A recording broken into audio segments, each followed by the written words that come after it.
hanya dengan Rp15.000 per bulan, Anda telah turut berpartisipasi dalam menyebarkan dakwah bersama Tarbiyah Sunnah. Barakallahu fikum. Bismillahirrahmanirrahim. Assalamualaikum warahmatullahi wabarakatuh. Alhamdulillahilladzi ba'atha fil ummiyina rasulan minhum yatlu alaihim ayatihi wa yuzakkihim wa yu'allimuhumul kitaba wal hikmah wa in kanu min qablu la fi dhalalin mubin. Wa asyhadu an la ilaha illallah al-malikul haqqul mubin wa asyhadu anna Muhammadan abduhu wa rasuluhu shadiqul wa'dil amin. Wassalatu wassalamu ala asyrafil anbiya'i wal mursalin wa ala alihi wa ashabihi ajma'in wa man tabi'ahum bi ihsanin ila yaumiddin wa ba'd. Alhamdulillah kembali kita berjumpa untuk melanjutkan kajian kitab Al-Irsyad ila Sahihil I'tiqad. Kemarin kita sudah membahas tentang tiupan sangkakala. Sekarang kita masuki pembahasan tentang iman kepada hari akhir. Hari kiamat itu disebut hari akhir karena itu masa-masa terakhir dari kehidupan dunia. Adanya hari kiamat atau hari akhir bisa difahami oleh akal, didalili oleh dalil akal, dalil fitrah, dan tentu saja dalil nakal. Nakal itu nas, wahyu. Dan ini pun telah dijelaskan oleh seluruh kitab-kitab samawi, diserukan oleh para nabi dan para rasul. Allah Azza wa Jalla pun telah mengabarkan tentang hari kiamat ini dalam Al-Quranul Karim. Allah telah tegakkan dalil tentang hal itu dari segala aspek. Dan Allah juga membantah orang-orang yang mengingkari adanya hari kiamat di banyak surat dalam Al-Quran. Kalau mengakui keberadaan Allah Azza wa Jalla, itu semua orang pasti mengakuinya. Pada hakikatnya orang-orang yang ateis pun mengakuinya. Adapun orang yang mengingkari keberadaan Allah Azza wa Jalla, itu karena ketakaburan, kesombongan. Hatinya yakin, tapi secara lisan, perbuatan seolah-olah tidak mengakuinya. Contohlah Fir'aun, laknatullahi alaih. Dia mengingkari keberadaan Allah, tapi hatinya meyakini. Dari mana kita tahu hati Fir'aun? Ya dari Allah Azza wa Jalla.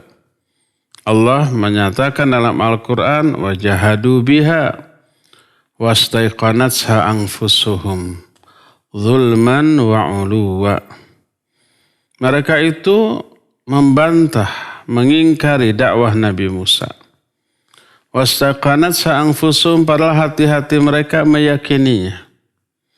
Kenapa hati yakin tapi ucapan dan perbuatannya ingkar? Zulman wa uluwa. Itu hanya kezaliman dan ketakaburan, kesombongan mereka. Tapi hatinya mengakui keberadaan Allah. Ada yang mengingkari, itu kepura-puraan atau hanya sedikit. Adapun yang mengingkari adanya hari kiamat jauh lebih banyak. Nabi kita Muhammad SAW adalah penutup para nabi. Nabi terakhir, tak ada lagi nabi setelah itu. Kalau ada yang ngaku nabi setelah beliau, palsu itu. Wajib diingkari. Nah, beliau diutus oleh Allah dalam keadaan jarak antara beliau dengan hari kiamat itu seperti ini. Lalu Nabi SAW mengacungkan dua jarinya, yaitu jari tengah dan jari telunjuk. Bu'ithu ana wassa'ah kahatain. Aku diutus ketika jarak antara aku dengan hari kiamat itu seperti ini. Dan beliau pun telah menjelaskan secara rinci tentang kiamat dengan penjelasan yang tidak terdapat dalam kitab-kitab samawi sebelumnya. Al-Quran sendiri menerangkan tentang adanya hari kiamat dengan berbagai macam cara atau metode menjelaskan. Kadang-kadang dengan cara memberitahukan zaman dahulu ada orang yang sengaja oleh Allah dimatikan lalu dihidupkan kembali saat itu. Atau dihidupkan kembali setelah beberapa lama dimatikan. Sebagaimana diterangkan dalam beberapa ayat, pertama Al-Baqarah 55 dan 56 menyatakan ketika kaum Nabi Musa menyatakan arinallaha jahrah. Coba perlihatkan kepada kami Allah secara jelas. Allah kan tidak terlihat. Mereka ingin melihat Allah. Di dunia tidak mungkin Allah bisa dilihat. Sekalipun oleh seorang Nabi yang termulia, Nabi kita Muhammad SAW. Tapi di akhirat, di surga, semua ahli surga bisa melihat Allah. Nah, Bani Israel, kaum Nabi Musa menyatakan arinallaha jahratan. Coba perlihatkan Allah kepada kami secara jelas. Apa yang terjadi? Fa akhadatkumus sa'iqah wa antum tanzurun. Lalu kalian disambar oleh petir. Kemudian padahal kalian melihat saat itu, menyadari hal itu. Lalu mati. Apa kata Allah? Tsumma ba'atsnakum min ba'di mautikum. Kemudian kami bangkitkan kembali kalian setelah kalian mati. Dihidupkan lagi. Ini kasus pertama. Kasus kedua, ketika masih kalangan Bani Israel yang diterangkan oleh Allah Azza wa Jalla dalam Al-Quran surah Al-Baqarah ayat 243. Alladzina kharaju min diyarihim wa hum ulufun hadaral maut faqala lahumullah mutu thumma ahyahum. Orang-orang yang keluar dari negeri-negeri mereka jumlahnya ribuan keluar karena takut mati. Ya mau negerinya diserang musuh lalu mereka itu bertahan berperang demi hak mereka terhadap tanah airnya, terhadap tempat tinggalnya. Nggak mau. Mereka lebih memilih keluar dalam jumlah ribuan. Hadaral maut, karena takut mati. Lalu Allah berfirman kepada mereka, mutu, matilah kamu, dimatikan oleh Allah subhanahu wa ta'ala. Setelah itu apa yang terjadi? Tsumma ahyahum, setelah beberapa lama Allah hidupkan kembali mereka. Untuk memberi pelajaran. Itu kasus kedua yang oleh Allah diceritakan di mana Allah mematikan orang kemudian menghidupkan kembali. Termasuk kisah Nabiullah Ibrahim alaihissalatu wassalam. Dalam Al-Baqarah 260 Allah menyatakan, Rabbi arini kaifa tuhil mauta, ya Allah kata Nabi Ibrahim. Coba perlihatkan kepadaku bagaimana caranya engkau menghidupkan kembali orang-orang yang sudah mati. Allah menjawab, afalam tu'min, kamu belum iman, belum percaya. Dijawab, bala. Ya, saya percaya. Walakin liyatma'inna qalbi. Tapi untuk lebih meyakinkan lagi hati saya. Akhirnya Allah Azza wa Jalla menyuruh Ibrahim untuk menangkap 4 ekor burung lalu dijinakkan. Sehingga dari manapun itu burung berada ketika dipanggil mereka datang. Saking jinaknya. Setelah itu Allah menyuruh agar burung yang sudah jinak itu dipotong-potong. Dimutilasi. Orang Sunda bilang disiksik, dikunyit-kunyit, dicacak, diwalang-walang. Pokoknya dimutilasi, dicincang, dicampur baurkan, lalu sebarkan ke beberapa gunung. Dagingnya, tulangnya, bulu-bulunya, semua bagian-bagian yang sudah hancur secara terpisah. Lalu panggil lagi, dan ketika dipanggil, keempat ekor burung tadi datang lagi dalam keadaan utuh, padahal tadinya sudah hancur, sudah dicincang, sudah bercampur baur antara daging, darah, tulang, bulu yang satu dengan yang lainnya. Itu sudah nggak karu-karuan. Ternyata utuh tanpa kurang sesuatu pun. Tanpa ada yang terbalik, burung ini harusnya di burung itu, enggak. Dan banyak lagi kasus-kasus lainnya yang menjelaskan Allah Azza wa Jalla mematikan makhluk di dunia, lalu dihidupkan lagi. Bahkan sudah dalam keadaan hancur. Termasuk bagaimana Nabiullah Isa alaihissalatu wassalam diberi mukjizat oleh Allah bisa menghidupkan kembali orang yang sudah mati dengan izin Allah, sudah dikubur ribuan tahun, kemudian dibangkitkan kembali atas izin Allah Azza wa Jalla. Termasuk bagaimana kisah Ashabul Kahfi yang oleh Allah Azza wa Jalla dimatikan lebih dari 300 tahun. Kemudian setelah 300 tahun ditidurkan, Allah bangkitkan kembali tanpa kurang sesuatu apapun. Semuanya itu, kasus itu menjelaskan mudah bagi Allah menghidupkan orang atau makhluk yang sudah mati. Dan ini salah satu di antara penjelasan yang meyakinkan tentang adanya hari kebangkitan kelak. Dan hari kebangkitan termasuk bagian dari kejadian dalam hari kiamat.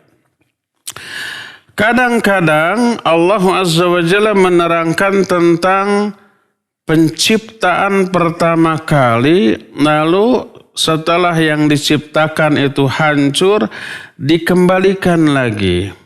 Setelah mati, dihidupkan lagi. Dan dikatakan menghidupkan kembali yang sudah mati jauh lebih enteng, lebih ringan, lebih mudah dibanding menciptakan berkreasi pertama kali. Jangankan untuk Allah, untuk manusia saja. Mana yang lebih mudah? Berkreasi, menciptakan sesuatu yang baru yang belum ada contohnya, atau mengembalikan kembali sesuatu yang pernah ada rusak lalu kita kembalikan seperti semula. Tentu saja yang kedua ini yang lebih mudah. Allah menciptakan makhluk termasuk manusia, jin, binatang. Jadilah seperti kita ini. Lalu kita semua nanti mati hancur. Nanti di akhirat dikembalikan lagi seperti kita sekarang. Apa itu lebih mudah mengembalikan atau lebih mudah menciptakan berkreasi pertama kali? Berkreasi pertama kali jauh lebih sulit daripada mengembalikan kembali yang pernah ada rusak lalu dikembalikan lagi. Allah menuntun kita, otak kita, akal kita untuk memahami hal yang demikian. Bahwa mengembalikan yang pernah ada itu jauh lebih mudah daripada menciptakan hal itu, benda tersebut, makhluk tersebut pertama kali.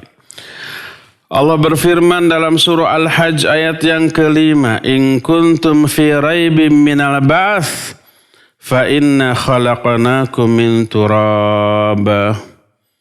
Kata Allah, kalau kalian ragu-ragu tentang adanya hari kebangkitan, maka sungguhnya kami telah menciptakan engkau dari tanah.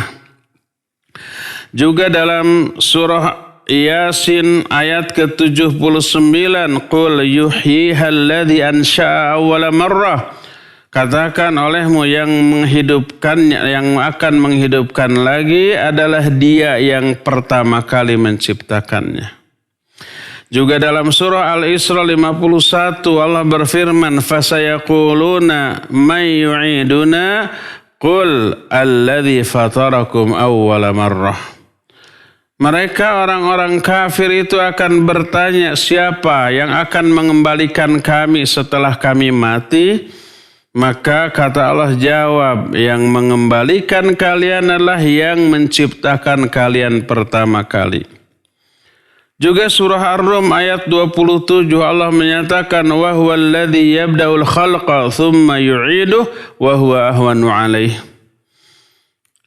Kata Allah, dialah yang pertama kali menciptakan makhluk. Kemudian dia akan mengembalikan makhluk itu seperti semula setelah kehancurannya. Dan hal itu jauh lebih mudah bagi Allah Azza wa Jalla. Ini metode yang kedua. Untuk menerangkan bahwa kebangkitan itu ada dan itu mudah bagi Allah. Lebih mudah daripada pertama kali menciptakannya.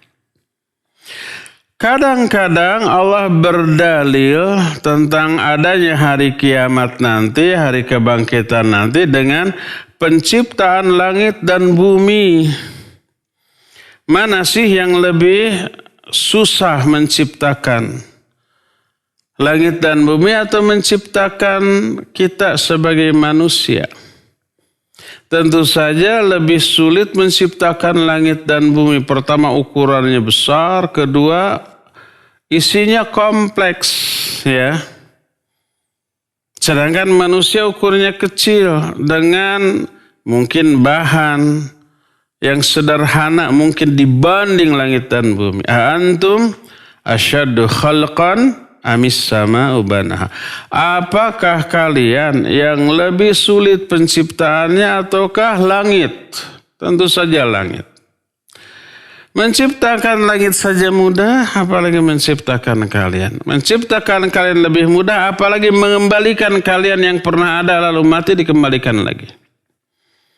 Allah berfirman dalam surah Al-Ahqaf ayat 33, awalam yarau anna allaha alladhi khalaqas samawati wal ard wa lam ya'ya bi khalqihinna biqadirin ala ayyuhyal mauta.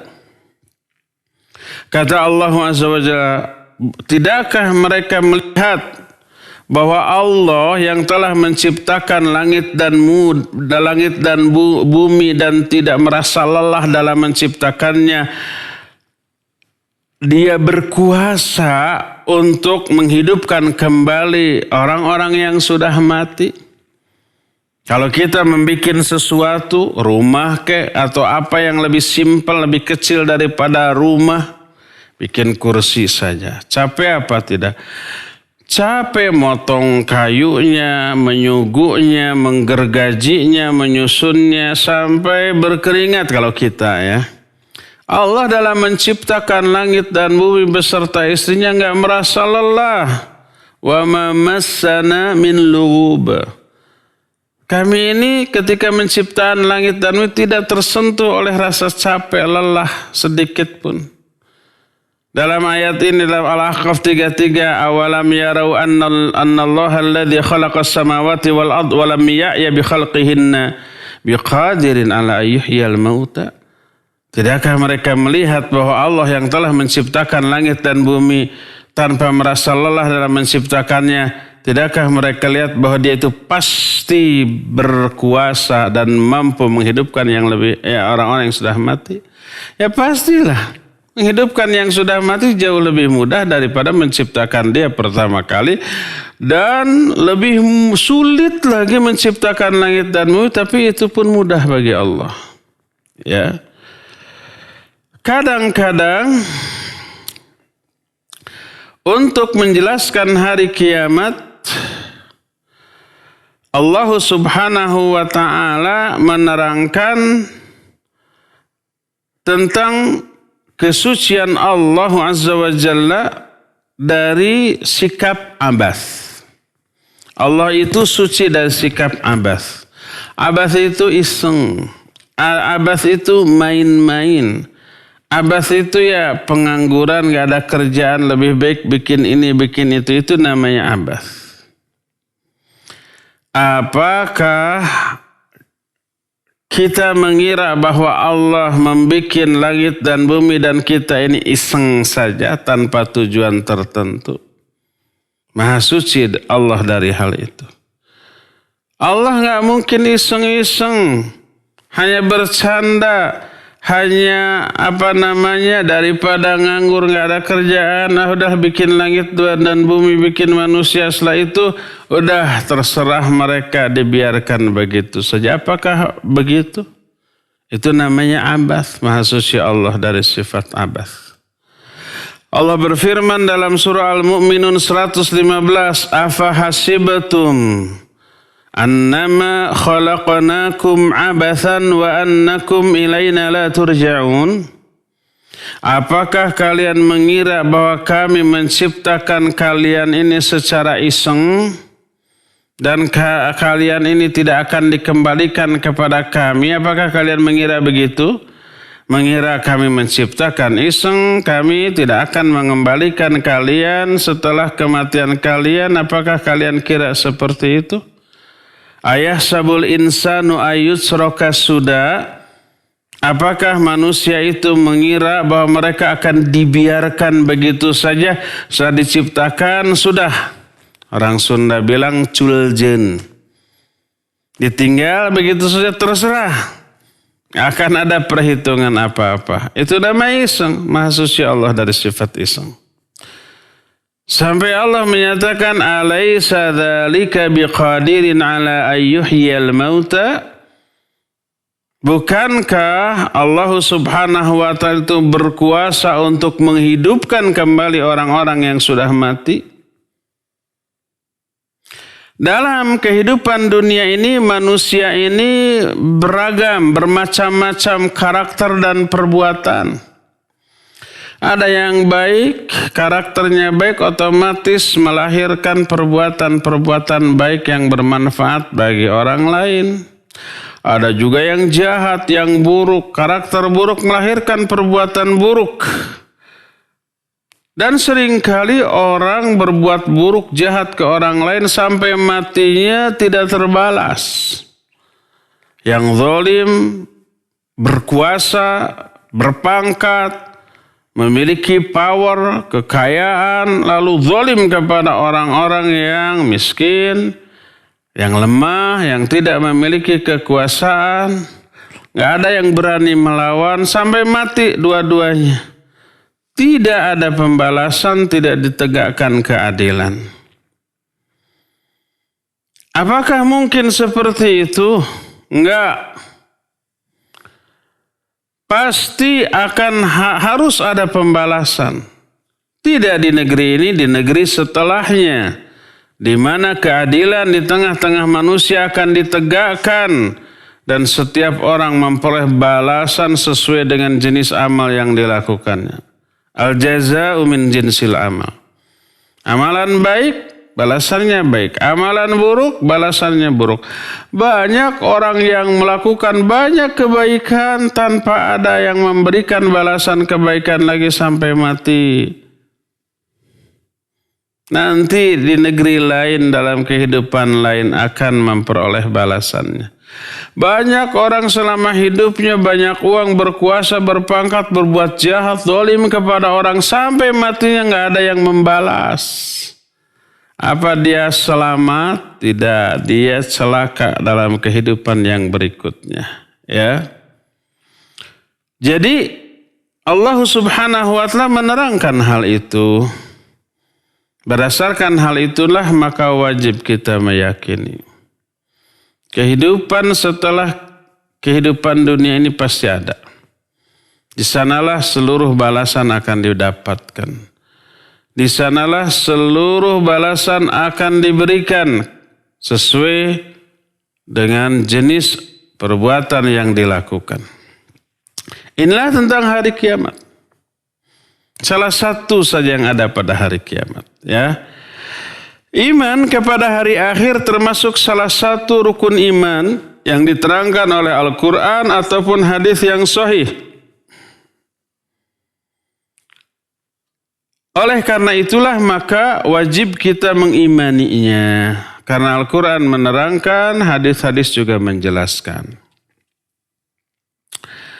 Kadang-kadang baik Allah dalam Al-Quran maupun Rasulnya sallallahu alaihi wasallam dalam hadisnya menyandingkan iman kepada hari akhir ini dengan iman kepada Allah Subhanahu wa ta'ala. Iman kepada malaikatnya, kepada kitabnya, kepada Rasulnya, kepada takdir kadang tidak disebut. Hanya disebut iman kepada Allah dan hari akhir saja. Kenapa? Karena iman kepada Allah awal, iman kepada hari akhir akhir. Allah berfirman dalam beberapa ayat. Di antaranya surah At-Taubah 29, qatilul ladzina la yu'minuna billahi wala bil yaumil akhir. Perangi itu orang-orang yang tidak beriman kepada Allah juga tidak beriman kepada hari akhir. Hanya dua yang disebut. 4 rukun iman yang lainnya tidak disebut. Tapi sudah include di dalamnya. Awal dan akhir. Juga dalam surah Al-Baqarah ayat 264 Allah berfirman. Ya ayyuhalladzina amanu la tubtilu sadaqatikum bil manni wal adha. Kalladzi yunfiqu malahu ria'an nas. Wa la yu'minu billahi wal yawmil akhir.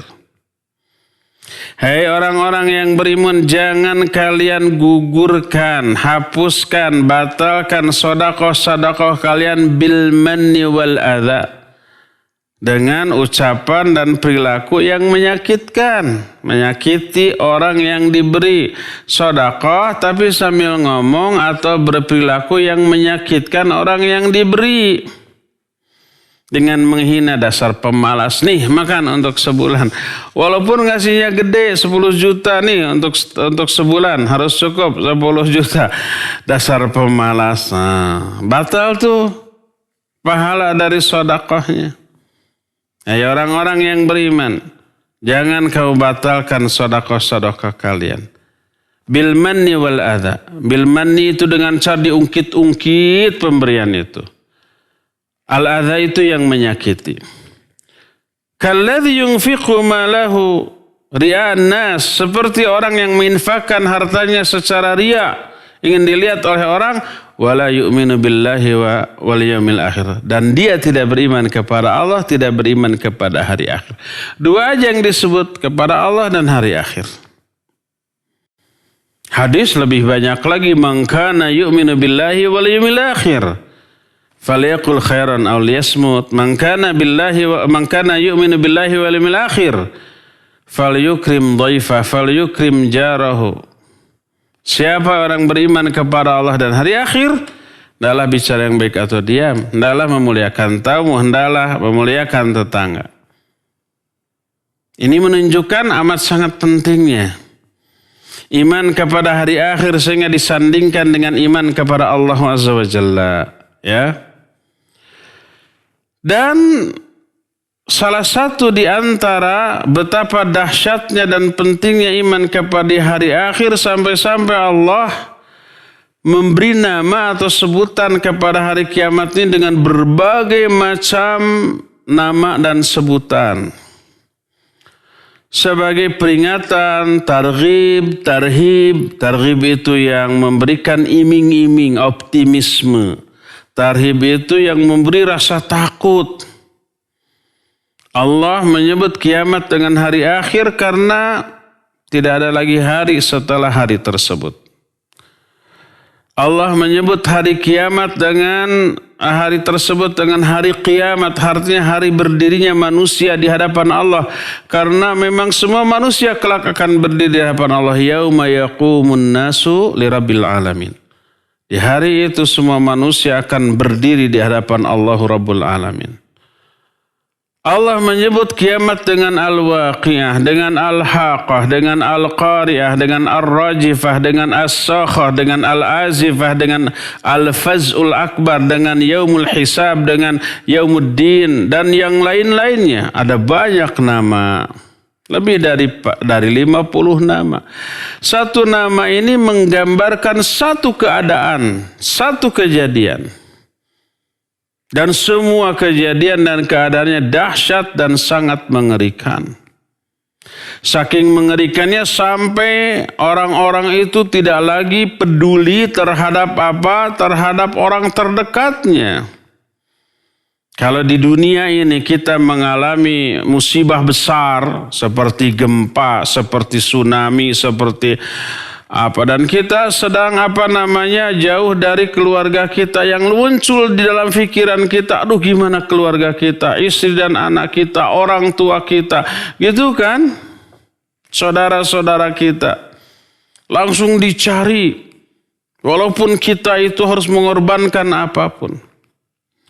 Nanti ketika kiamat terjadi sebaliknya, cuek kepada yang lain-lain. Ayahnya, ibunya ditinggalkan, anaknya ditinggalkan, istri dan suaminya ditinggalkan. Semua orang menyibukkan dirinya, sibuk dengan diri sendiri untuk keselamatan diri sendiri. Sebagaimana firman Allah Azza wa Jalla, "Yauma yafirul mar'u min akhihi wa ummihi wa abihi wa sahibatihi wa banihi likulli imri'in minhum yauma idzin sya'nu yughni." Pada hari itu orang-orang lari menjauhi, menghindari dari saudaranya, dari ibunya, dari bapaknya, dari pasangannya, dari anak-anaknya. Semua orang di hari itu sibuk dengan dirinya masing-masing. Bahkan kengerian hari kiamat, terutama azab neraka, orang-orang yang dikasihi ketika di dunia kita masing-masing siap mati demi orang tua kita, ayah ibu kita, istri atau suami kita, anak-anak cucu kita, kita siap mati. Kalau umpamanya ibu-ibu di dunia ini memiliki anaknya masih kecil-kecil lalu sakit, dia sampai berharap, coba kalau bisa sakitnya itu biar ke saya aja, saya sebagai sakit dia sehatkan, gitu ya. Daripada anak saya yang mati, lebih baik saya yang mati. Itu di dunia begitu. Daripada anak saya yang celaka, lebih baik saya yang celaka. Di akhiratnya biar semua celaka, saya selamat. Untuk menyelamatkan diri, biar semuanya menjadi tebusan untuk keselamatan saya. Allah jelaskan dalam Al-Quranul Karim. Seperti yang Allah ungkapkan di dalam surah Al-Ma'arij. Allah Subhanahu wa ta'ala menyatakan tentang hal tersebut. Oleh karena itulah maka kata Allah Subhanahu wa ta'ala mulai ayat 8 sampai ayat 14, yauma takunu sama kalmuhl wa takunul jibalu kal'ihan wala yas'alu hamimun hamima yubassarunahum yawaddul mujrimu law yaftadi min adabi yaumi idzin bibani wa sahibatihi wa akhihi wa fasilatihi allati tu'wi wa man fil ardi jami'an thumma yunjih, kata Allah. Pada hari itu langit kalmuhal, seperti perak yang meleleh. Bayangkan langit yang sekarang biru, pada hari kiamat itu seperti lelehan perak yang menetes, mengerikan. Wa takunul jibalu kal'ihn.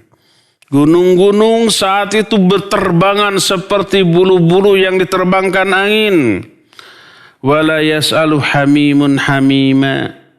Seseorang tidak lagi bertanya kepada sahabat dekatnya, cuek, masing-masing menyelamatkan dirinya. Yubassarunahum, mereka saling pandang. Yawaddul mujrimu law yaftadi min adzabi yaumi idzin bibani. Orang-orang yang durhaka saat itu berangan-angan seandainya mereka itu bisa menebus diri mereka dari azab yang pedih dengan anaknya. Biar anaknya aja yang diazab, saya selamat. wa sahibatihi wa akhi, atau dengan istrinya, biar istri saya aja yang celaka masuk neraka, atau saudara saya, wa fasilatihi allati tuwih, dan keluarga yang sejak dia kecil melindungi, mendidik, mengasuh dia, orang tua saya, kakak-kakak saya yang selama ini mengasuh saya, istri saya, anak saya, semua saudara sejuh masukkan ke dalam neraka asal saya selamat sebagai tebusan bagi saya.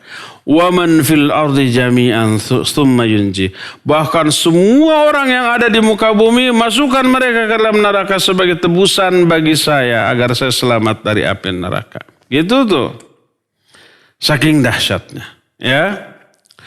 Inilah kengerian hari kiamat, hanya sebagian kecil. Sampai sebegitunya orang bersikap ketika kiamat. Oleh karena dahsyatnya kiamat, beriman kepada hari kiamat ini mengakibatkan orang itu terdorong untuk beramal soleh sebagai persiapan untuk menghadapinya.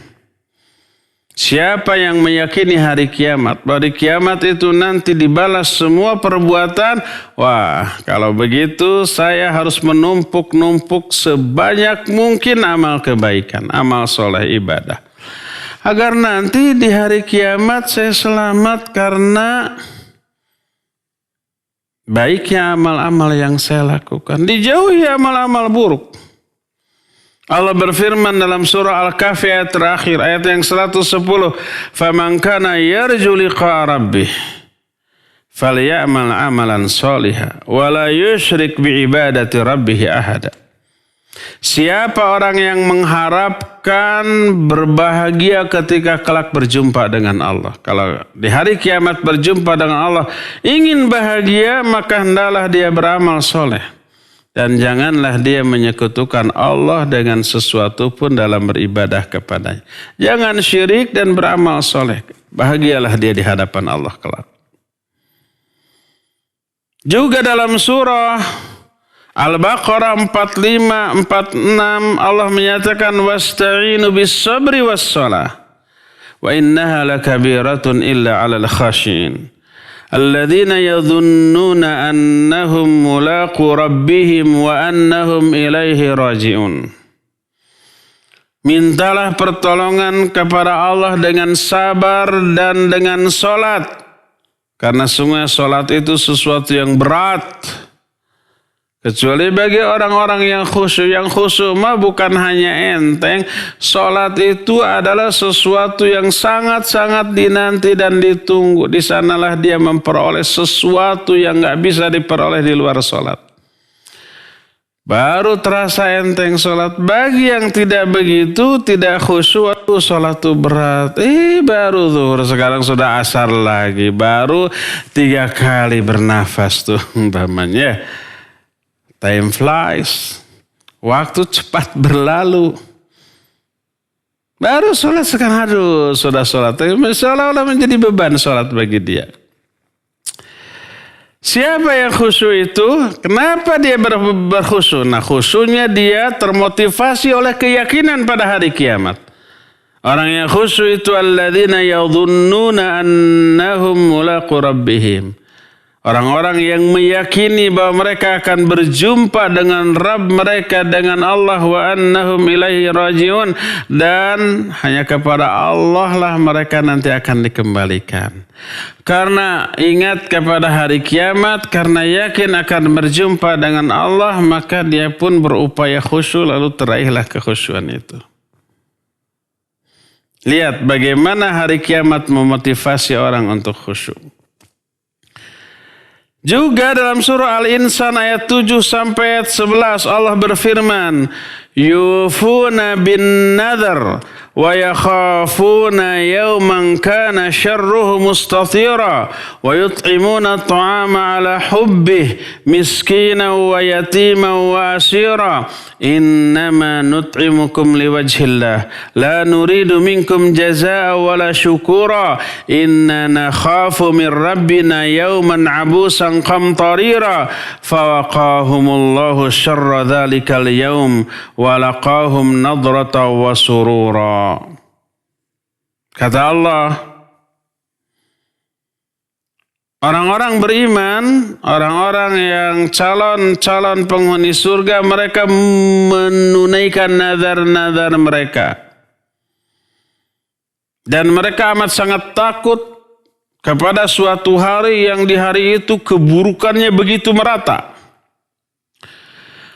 Karena itulah, karena takut kepada hari akhirat, wa yut'imuna at-ta'ama 'ala hubbih, mereka itu kemudian memberi makan dengan makanan yang sangat mereka cintai, sukai, kesenangan mereka, diberikan kepada orang lain.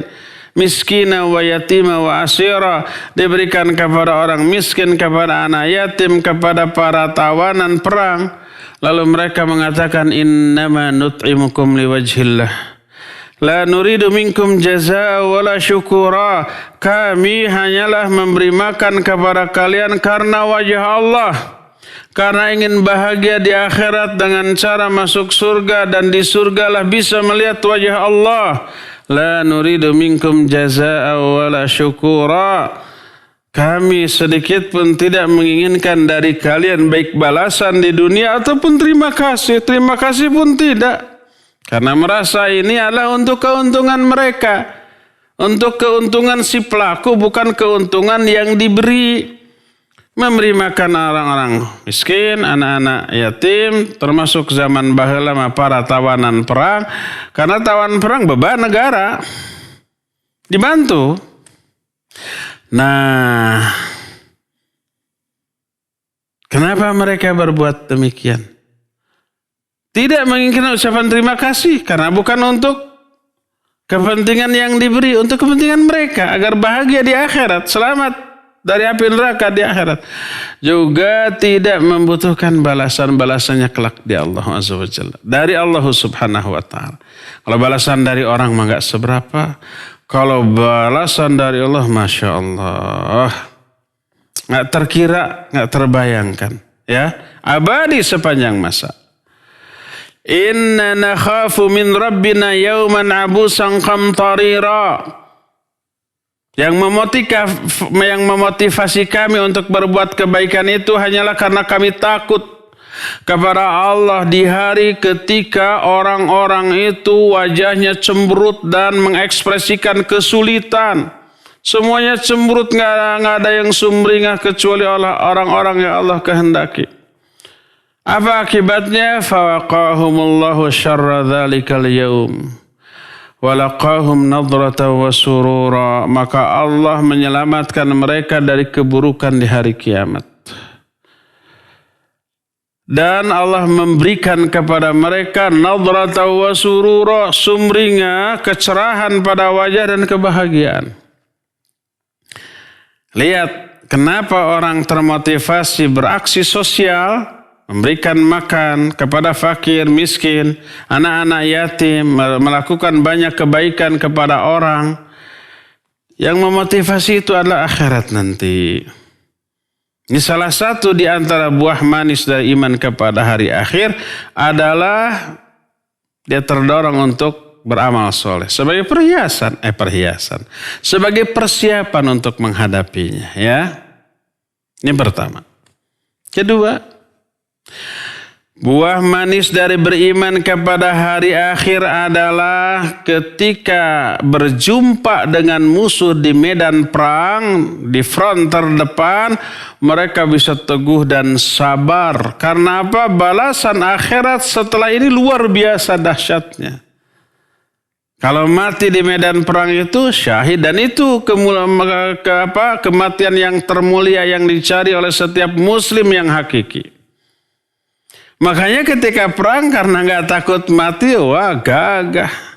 Gak ada pikiran lari dari medan perang. Gak ada pikiran umpamanya berkhianat asal dibayar gede oleh musuh, walaupun umpamanya mengakibatkan kekalahan bagi negerinya. Gak ada yang seperti itu. Karena balasannya akhirat, motivasinya akhirat.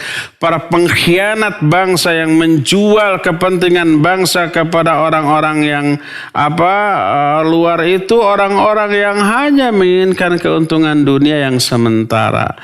Nggak tahu, nggak sadar balasannya di akhirat dahsyat untuk orang yang seperti ini nih. Lihat beberapa penjelasan ayat, efek dari beriman kepada hari akhir terhadap perang yang mereka alami.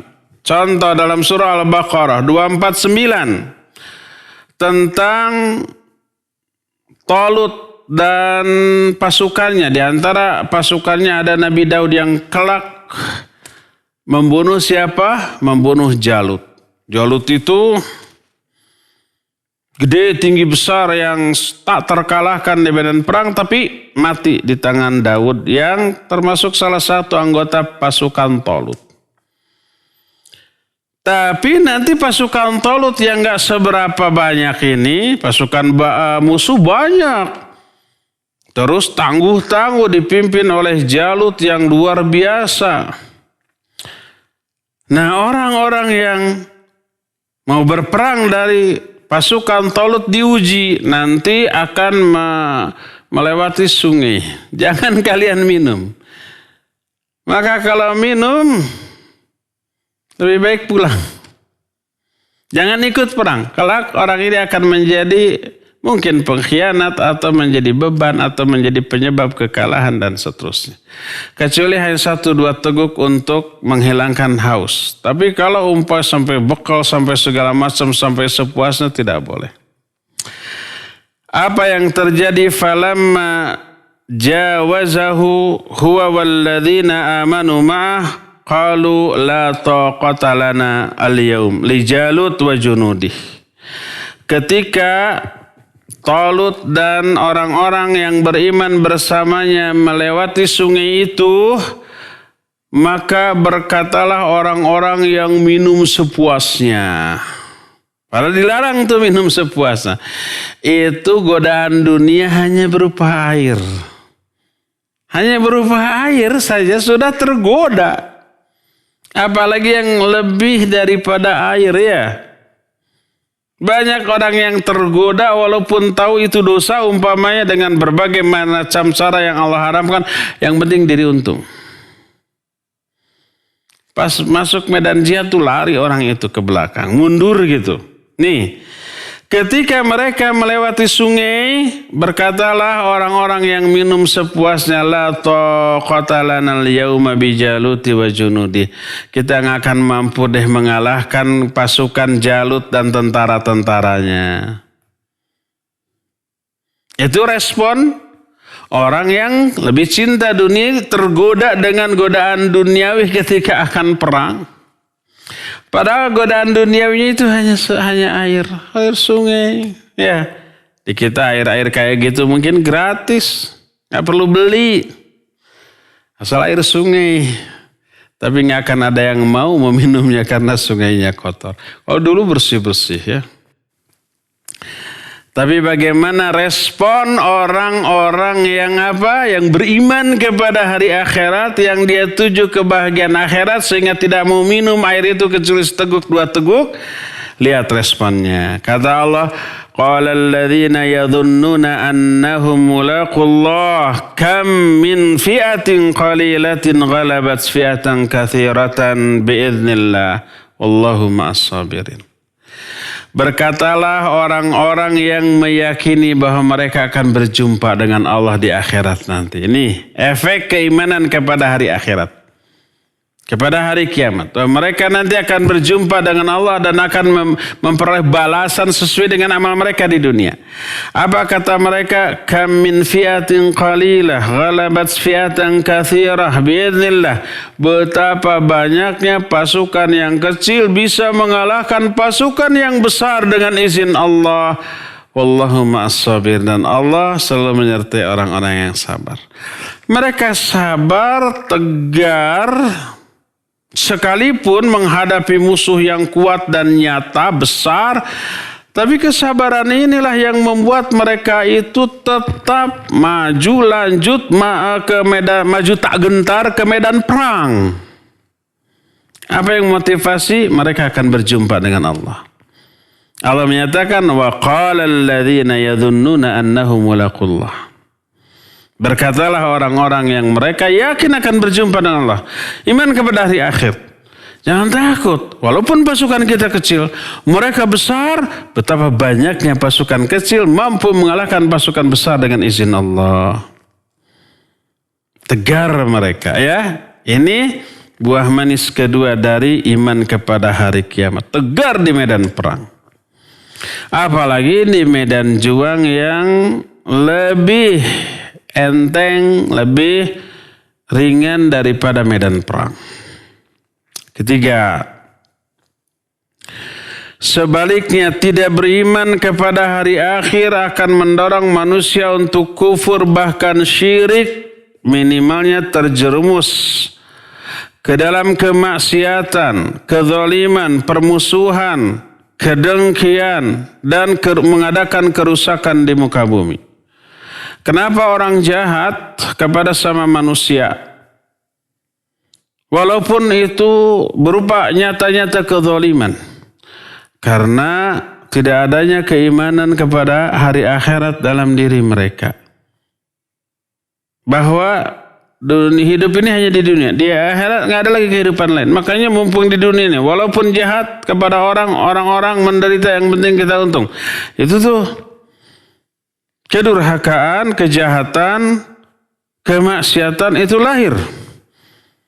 Karena tidak adanya keimanan kepada hari akhirat. Seolah-olah tidak dibahas. Atau ada keimanan tapi tipis. Tahu nanti ada akhirat. Ya gimana nantilah. Gitu. Allah berfirman dalam beberapa ayat. Pertama dalam surah Yunus ayat 7 dan 8. Innal ladzina la yarjuna liqa'ana wa radu bil hayatid dunya watma'annu biha walladzina hum an ayatina ghafilun ulaika ma'awahumun nar bima kanu yaksibun. Sesungguhnya orang-orang yang tidak mengharapkan perjumpaan dengan kami, enggak mengharapkan perjumpaan dengan Allah. Mereka suka, senang, cinta terhadap kehidupan dunia. Mereka merasa tenangnya itu dengan kehidupan dunia. Dan orang-orang yang lalai dari ayat-ayat kami, maka merekalah orang-orang yang akan menempati tempat dalam neraka karena keburukan amal yang mereka lakukan ketika di dunia. Karena tidak meyakini berjumpa dengan Allah, mereka ridho, suka, senang dengan kehidupan dunia, lalu mereka berdosa dan bermaksiat untuk meraih kehidupan dunia. Setelah dunia diraih, dunia itu mereka gunakan untuk hanya memuaskan nafsu dirinya sendiri. Gak peduli halal haram, yang penting senang. Mereka mabuk, mereka berzina, mereka berjudi, mereka segala macam kesenangan yang mereka inginkan. Dengan uang yang mereka, dengan dunia yang mereka sudah raih dengan perjuangannya yang tanpa mengenal halal dan haram. Itu disebabkan karena apa? Gak yakin dengan adanya pembalasan di hari akhirat. Atau yakin tapi tipis keyakinannya. Juga dalam surah Sad ayat yang ke-26 Allah berfirman, innal ladzina yadhilluna an sabilillah lahum adzabun syadidun bima nasu yaumal hisab. Sesungguhnya orang-orang yang sesat dari jalan Allah, bagi mereka azab yang sangat pedih karena mereka melupakan hari al-hisab, hari perhitungan, lupa kepada hari akhirat. Akhirnya apa? Akhirnya langkah-langkahnya, jalan kehidupannya sesat. Juga dalam surah An-Naba ayat 27-28 Allah menyatakan innahum kanu la yarjuna hisaba wa kadzabu bi ayatina kadzaba. Sesungguhnya mereka itu dulu ketika di dunia tidak mengharapkan adanya hisab, tidak yakin adanya hisab, lalu mereka mendustakan ayat-ayat kami dengan sebenar-benarnya. Juga dalam surah Al-Ma'un ayat 1 dan sampai ayat 3, ara'aital ladzi yukadzibu bid-din. Tidakkah kamu, apakah kamu melihat orang-orang yang mendustakan ad-din? Ad-din di sini adalah hari kiamat. Mendustakan hari kiamat. Siapa? Fadzalikal ladzi yad'ul yatim wa la yahuddu ala ta'amil miskin. Itulah mereka yang menghardik anak yatim dan tidak menganjurkan untuk memberi makan orang-orang miskin. Secara sosial mereka buruk. Anak yatim yang tidak berayah, ya, masih kecil dalam keadaan susah, dihardik, dibentak. Ada orang-orang fakir miskin, biarkanlah, biar mereka berusaha sendiri, jangan dikasih, enak saya, kan gitu. Itu karena apa? Karena mendustakan hari ad-din. Padahal Allah Azza wa Jalla sudah apa? Sudah memerintahkan agar kita ini waspada tentang adanya hari kiamat dan mempersiapkan diri dengan melakukan amal-amal soleh yang bisa menyelamatkan kita dari kengerian hari kiamat tersebut. Berkali-kali Allah dalam Al-Quran. Di antaranya Al-Quran surah Al-Baqarah ayat 281. Wattaqu yauman turja'una fihi ilallah thumma tuwaffa kullu nafsin ma kasabat wa hum la yuzlamun. Takutlah kamu kepada satu hari. Di hari itu kalian semua akan dikembalikan kepada Allah. Kemudian masing-masing diri akan dibalas sesuai dengan amal yang mereka lakukan di dunia. Sedikit pun mereka tidak dizalimi dalam hal itu. Akan sesuai dengan jenis perbuatannya. Diberikan balasan sesuai dengan jenis perbuatannya. Dalam Al-Baqarah 123 Allah menyatakan wattaqu yawman la tajzi nafsun an nafsin syai'a wa la yuqbalu minha 'adlu wa la tanfa'uha syafa'ah wa la hum yunsarun. Takutlah kamu kepada suatu hari. Di hari itu seseorang tidak bisa menyelamatkan orang lain sedikit pun.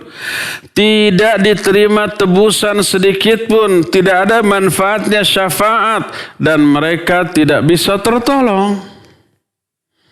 Jangankan orang lain, anak sendiri, ayah sendiri tidak bisa saling menyelamatkan.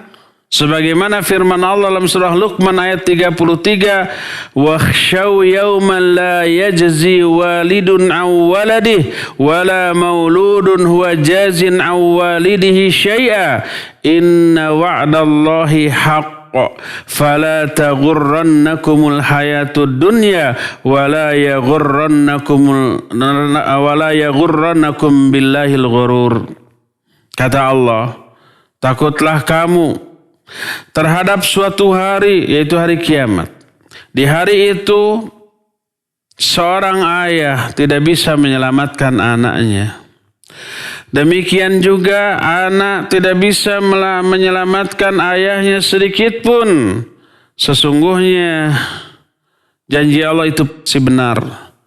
Maka jangan kalian tertipu oleh kehidupan dunia dan janganlah kalian tertipu dalam mengingkari ayat Allah oleh orang-orang yang menipu kalian.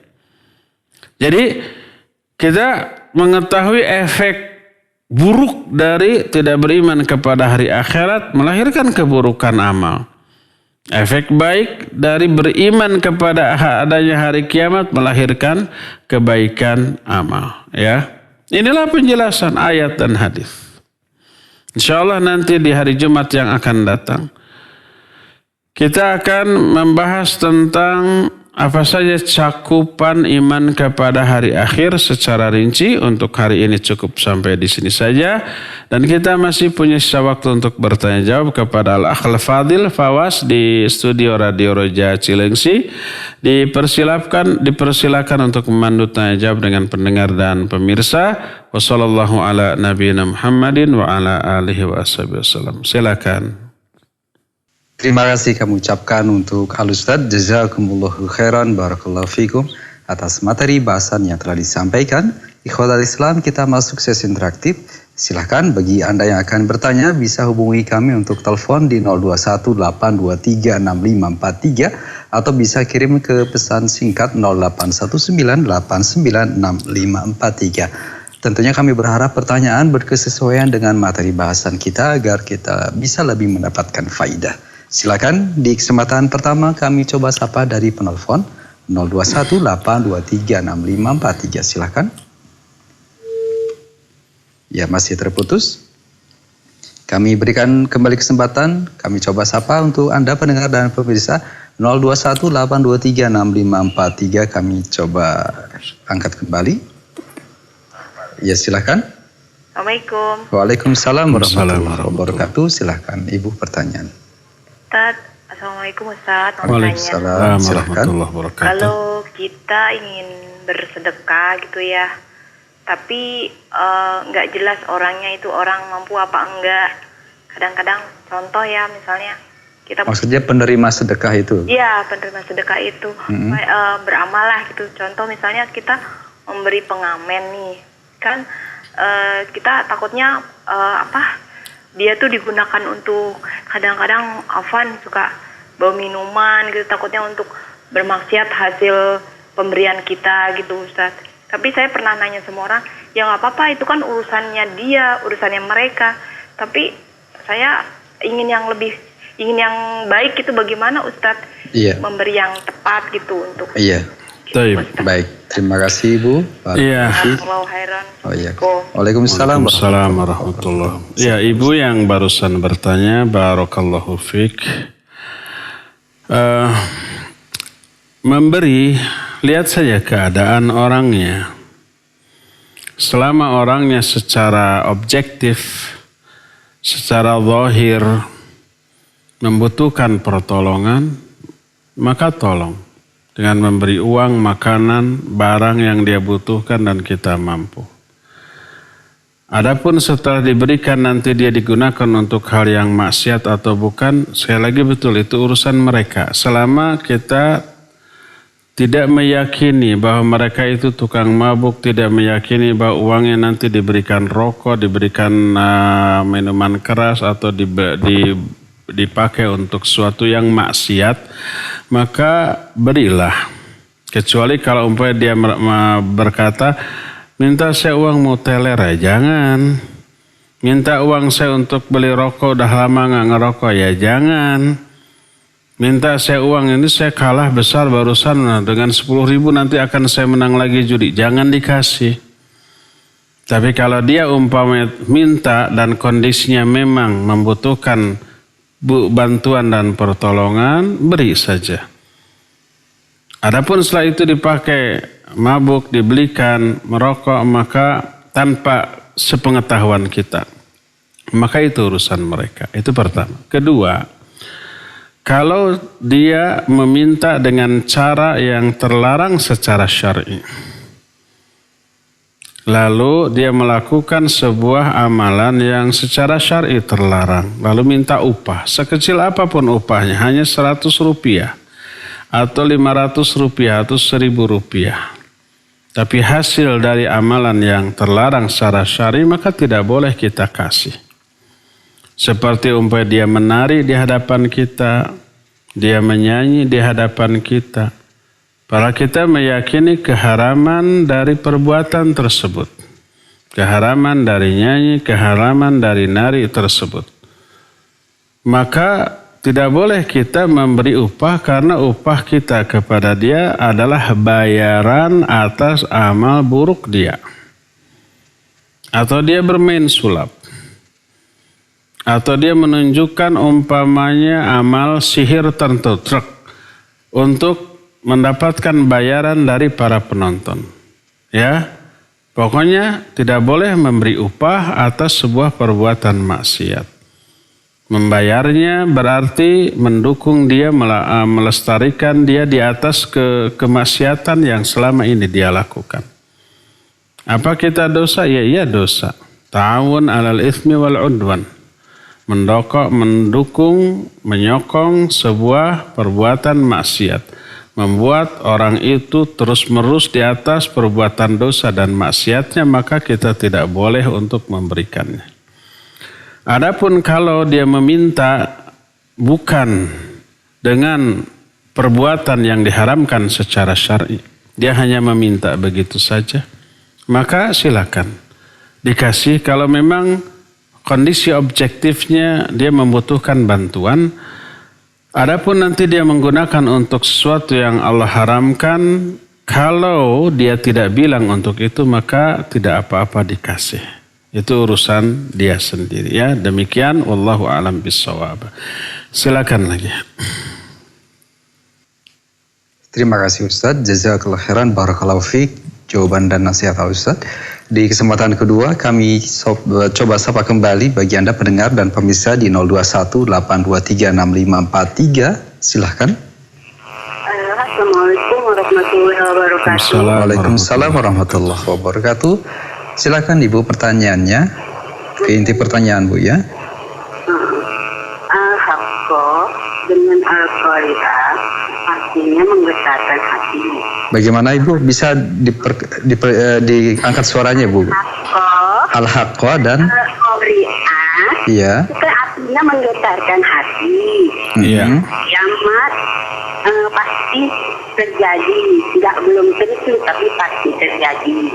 Nah, sekarang yang saya tanyakan, artian dari menggetarkan hati apakah sama di hari kiamat dengan di dunia, dan kapan syafaat itu diberikan pada Allah bagi orang yang mengamalkannya. Mohon nasihat Ustaz, jazakumullah khairan. Assalamualaikum warahmatullahi wabarakatuh. Waalaikumsalam warahmatullahi wabarakatuh. Baik Ustaz, bisa menyimak dengan baik? Bisa. Bu tadi? Ya, barakallahu fik Ibu yang barusan bertanya tentang nama-nama hari kiamat. Di antaranya Al-Haqqah dan Al-Qari'ah. Dua-duanya bermakna menggetarkan atau menakutkan hati. Disebut Al-Haqqah li'annaha tahuqqu kulla mujadil wa mukhasim bil batil bimakna taglibuhu. Disebut Al-Haqqah karena hari kiamat itu mengalahkan seluruh orang-orang yang membantah, orang-orang yang menentang dengan kebatilan. Maka dengan hari kiamat seluruhnya luluh dan takut serta kalah. Adapun Al-Qari'ah artinya mengetuk dengan ketukan yang dahsyat. Bahasa kita menggedor. Li'annaha taqra'ul asma wal qulub bi ahwaliha. Karena hari kiamat itu menggedor pendengaran dan hati dengan kengeriannya. Ya, itu hari kiamat. Jadi terjadi hari kiamat itu tidak ada bandingannya dengan seluruh kejadian yang pernah terjadi di muka bumi ini. Kita pernah menyaksikan, mungkin ada yang langsung mengalami, ada yang hanya menyaksikan di TV, di YouTube tentang kengerian tsunami. Di beberapa tempat dulu di Aceh, di Jepang, dan di beberapa kota atau negara lain. Ada videonya. Begitu mengerikan. Kita juga pernah mendengar atau melihat rekaman bagaimana ketika gempa terjadi. Begitu menakutkan, orang-orang semuanya takbir. Orang-orang semuanya berteriak. Orang-orang semua merasa ketakutan. Apakah sama kejadian di dunia dengan kejadian nanti hari kiamat? Jauh berbeda. Apa yang terjadi, kengerian apapun, umpama ada gempa dengan skala 10 skala Richter, itu nggak ada apa-apa dibandingkan hari kiamat nanti. Bahkan lebih dari itu. Tsunami yang dahsyat yang pernah terjadi di alam dunia ini, seperti umpamanya di masa Nabi Nuh alaihissalam. Seluruh dunia terendam. Yang selamat hanya 13 orang beserta beberapa binatang yang termuat di perahu Nabi Nuh alaihissalam. Semua makhluk yang hidup di dunia ini keturunan orang-orang yang tertampung di perahu Nabi Nuh. Dzurriyyata man hamalna ma'anu. Jadi manusia semuanya itu adalah anak-anak turunan orang-orang yang kami bawa dalam perahu Nabi Nuh. Dahsyat sekali tsunami saat itu, banjir saat itu ya. Mungkin sekarang disebutnya tsunami. Kebayang gelombangnya kayak apa kalau seluruh dunia ini terendam. Nah, itu belum seberapa. Hari kiamat kengeriannya dahsyat luar biasa. hancur sampai Allah menyatakan idza zulzilatil ardu zilzalaha wa akhrajatil ardu athqalaha wa qala al insanu ma laha. Apabila bumi ini diguncangkan dengan seguncang-guncangnya, terus bumi itu mengeluarkan seluruh isi perutnya. Si perut bumi itu semuanya keluar, meledak. Gunung-gunung berterbangan, ya. Laut meluap semuanya. Tadi disebutkan yauma takunus sama'u kalmuhal. Langit itu saat itu meleleh seperti lelehan perak. Wa takunul jibalu kal'ihan. Gunung-gunung itu hancur, berterbangan, meletus seperti bulu-bulu yang diterbangkan oleh angin. Manusia tidak ada tempat berpijak karena karena hancur. Yauma yakunun nas kal farashil mabthut. Saat itu manusia itu seperti aneh-aneh yang berterbangan. Bukan mendadak bisa terbang karena nggak ada tempat berpijak lagi. Bumi yang ditinjak, yang ditempatinya hancur. Biasa kebayang?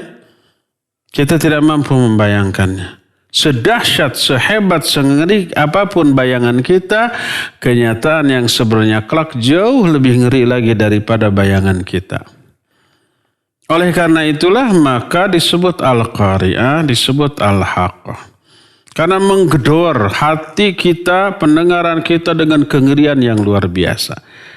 Jadi tidak sama dengan apa yang terjadi sekarang teralami oleh kita manusia di muka bumi ini berupa musibah-musibah, baik gempa ataupun tsunami, banjir atau yang sejenisnya, ini enggak seberapa dibanding hari kiamat kelak. Demikian Bu ya, wallahu a'lam bishawab. Silakan lagi Fawaz. Terima kasih kami ucapkan Ustaz. Jazakallah khairan, barakallahu fiik. Jawaban dan nasihat yang disampaikan semoga bermanfaat untuk ibu yang bertanya. Untuk selanjutnya kami masih angkat pertanyaan dari penelpon kembali di 0218236543. Sebelum kami angkat dari pesan singkat, silahkan. Ya, halo. Assalamualaikum. Waalaikumsalam. Ya, silakan ibu pertanyaannya. Salam. Ya, silakan dengan Roja, ada pertanyaan yang bisa diajukan, silakan. Ya, silakan. Salam ya. Pertanyaannya agak melenceng dari tema ya. Silakan ya, bagaimana Bu? Ya. Dikecilkan dulu volume radio atau TV-nya agar tidak ada feedback Bu. Kurban. Oh, tentang kurban ya.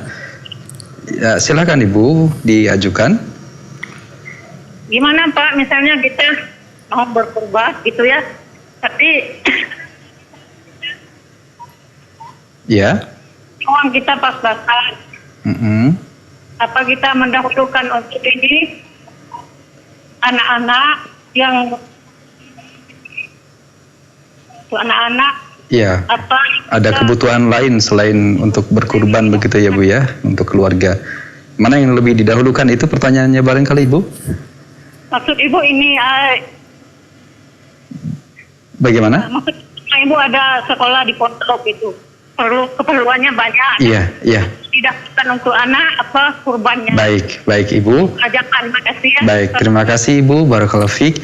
Terima kasih pertanyaannya dan barangkali ini berkesesuaian dengan kondisi saat ini, barangkali ada nasihat Ustaz, silakan. Baik, barakallahu fiik Ibu entah di mana ya, barakallahu fiik. Kalau umpama kita memiliki uang untuk berkurban, tapi di waktu yang sama kita punya kewajiban. Baik kewajiban itu umpamanya membayar SPP anak-anak. Nah itu wajib. Berkewajiban untuk ditunaikan. Karena anak kita sudah memperoleh haknya berupa belajar di sana, berupa menikmati menggunakan seluruh fasilitas di pondok. Wajib bagi kita menunaikan hak pondok dengan cara memberikan SPP. Ya.